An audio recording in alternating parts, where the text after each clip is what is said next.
দিয়া যায় তাহলে নিশ্চিত ভাবে গৌরবান্বিত হব, আমি সমস্ত খুশি হবা। ফটো সমস্ত টিকে ফটো উঠাইবা।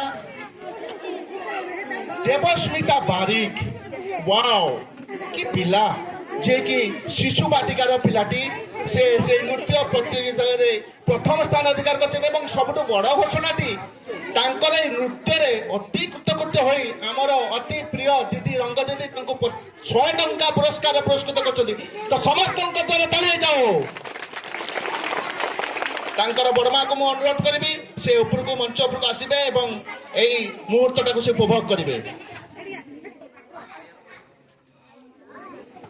মুই আউ ফটো মধ্য হয়ে যাও এবং বিদুস্মিতা বারিক যে কি বা জোরসে করতালি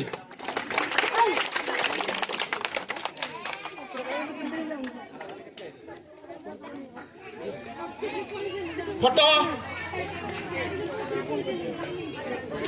যাও।